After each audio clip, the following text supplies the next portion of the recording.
present, number one. And number two, you may notice that there's no more staining on my fingers because your friend has stopped smoking.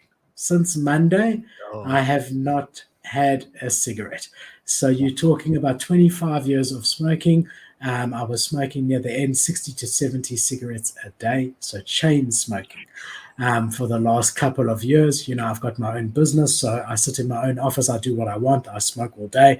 I would sit outside here and smoke all day, literally going through 3 to 4 boxes a day for the last God knows how long. And I said, I'm stopping. I said to Bianca, I'm turning 40 and I want to stop. She never in any way said anything to me. The kids have never said a word to me.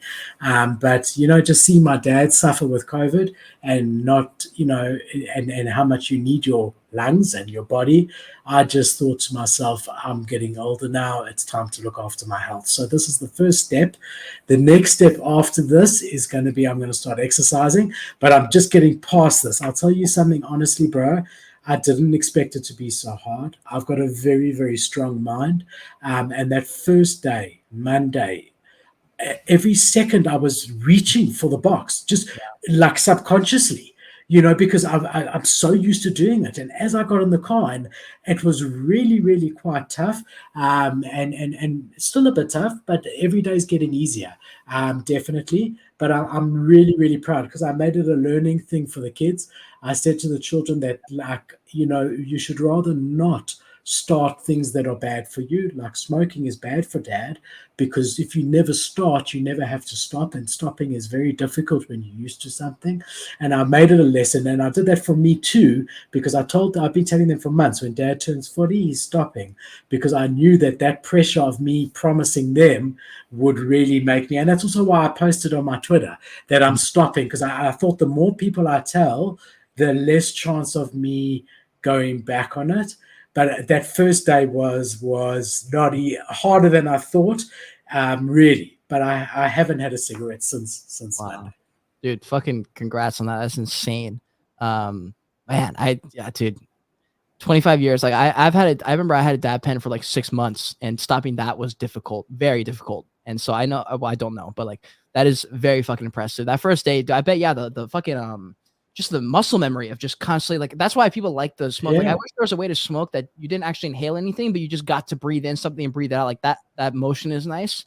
But dude, congrats to you on that. I love that. And it comes from like a deep place. That's why I'm glad to see you post it too. Some people post it because they want the flex from it, but I know you've been talking about it and you were telling your kids about it too. It's like, that's really cool that that you're able to turn it into a learning lesson. They're definitely going to remember that. My whole family is plagued with fucking people who smoke as well. So I know my entire family, it is fucked. Like my parents, both my mom stopped at a certain point because she was like, this is bad. My grandpa, her dad, from Japan, like they're hardcore fucking smokers in Japan. That man he was smoking probably as much as just some level like that. And one day my mom was like, look, we have kids now, so if you want to see them, you got to stop smoking. And he was like, fine. And he just knew it was important, and it sounds like you did too. So I'm fucking proud of you, man. That's fucking awesome. Thank you. Thank you. And I've been channeling my dad a lot because, my dad used to smoke. I don't know when he stopped. He stopped like 20, 30 years ago, but he smoked when I was born for sure. Because I've got pictures of when I was young, sitting on my dad's lap with my dad having a cigarette. I mean, it was also different in those days. You used to be able to smoke in movie theaters. You used to smoke in airplanes. You used to smoke in hospitals. They In didn't even realize it was airplanes, so bad for you. in the airplane, in the sky. Yeah, that's why there's some old Oh, airplanes. There's still ashtrays in the arm. There's still ashtrays in the armrest. holy shit. So I'm just trying to think. I'm trying to think. He probably stopped when I was around 10, and I'm now 40. So he stopped 30 years ago, Mm. and he was 74 when he passed away, and that was 2 years ago. So he would be 76. So he stopped when he was 45, 46. And I always remember him telling the story. His story was he said he went for he had bronchitis or something. He went to the doctor, and the doctor said to him, "Listen, you are getting the beginning of emphysema. If you keep smoking, you're going to die. Like maybe not immediately, but if you keep." And he stopped there and then. Also, was a chain smoker, 60 a day.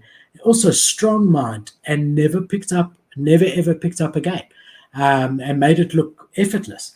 Now, when I used to smoke, and he didn't, obviously, and we would like go for suppers or whatever, he would say to me, I would never do it, but I wish I could have a puff with you.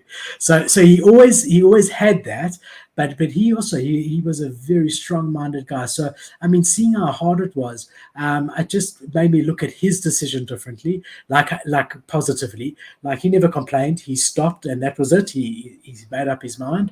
So yeah, it's been a very introspective. You turn 40, Kate, and you start thinking like,